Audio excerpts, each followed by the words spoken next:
Freedom House, United States-based NGO. They do an annual survey into the state of civil liberties and political rights in 195 countries and 15 territories.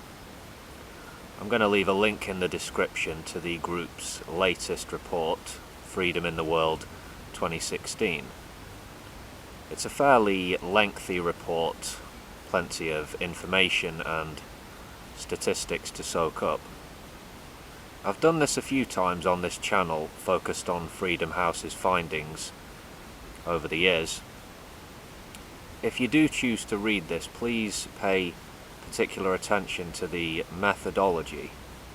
Just a little blue box with white text near the beginning of the report explaining the rating system. Basically, there are 25 indicators, an aggregate score up to 100 for each country or territory, and the scores are used to determine ratings for civil liberties and political rights. The scores, ratings, lead to a country or territory being given a status of free, partly free, or not free. Allow me to read you the opening of the introduction. The world was battered in 2015 by overlapping crises that fueled xenophobic sentiment in democratic countries, undermined the economies of states dependent on the sale of natural resources, and led authoritarian regimes to crack down harder on dissent. These unsettling developments contributed to the 10th consecutive year of decline in global freedom. So yeah, not good news. A troubled decade for democracy. A number of factors for this worrying decline are pointed to, which include China and Russia, their influence in the world, and the backlash against the Arab Spring in the Middle East and North Africa. Worst of the worst. A dozen countries and territories with the worst aggregate scores. Okay. 1. Syria. No surprise there. Civil war with no end in sight. 2. Tibet. 3. Somalia. 4. North Korea.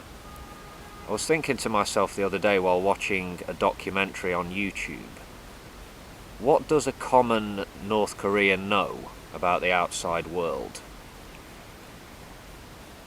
And does everyone inside the nation believe in the bullshit they're being spoon-fed? I would think some people know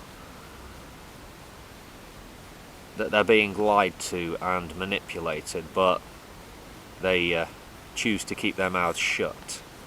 Anyway, number 5, Uzbekistan. Number 6, Eritrea. Number 7, Turkmenistan.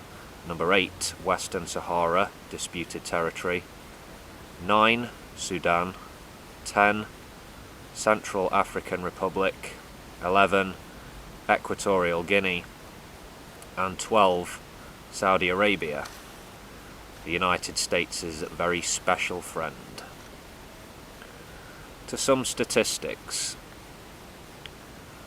Of the total world population estimated at 7,315,804,000, about 40% live in free countries, territories, 24% in partly free countries, territories, and 36% in not free parts of the globe.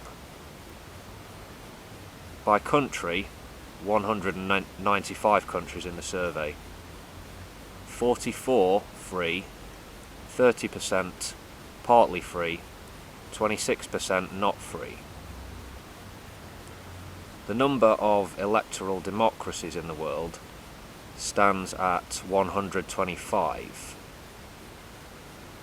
The truth is, though, huge swaths of the earth are ruled by authoritarian regimes who have some brutal methods of staying in power and keeping populations in check, and systems of censorship and of staying in power.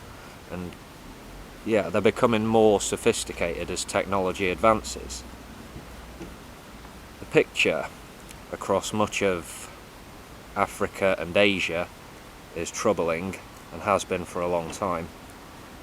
The picture in Europe and the Americas is clearly more rosy from the perspective of freedom and democracy. Not all bad news in Africa. Both Nigeria and Burkina Faso received upward trend arrows. Failed military coup in Burkina Faso back in September. Yeah. In Nigeria, the first ever opposition victory in elections at the national level. Myanmar and Sri Lanka also received upward trend arrows, so some good news in Asia also. You might have seen news coverage of the Myanmar parliamentary elections, landslide win for the National League for Democracy. Yeah, but here's a sobering statistic. The world population living under not free conditions stands at about 2.6 billion. Huge number of people. Yeah, link to the survey in the description, as I said. Well worth checking out. With that, I kindly ask you to rate, comment and subscribe, folks, and I will see you next time. Peace.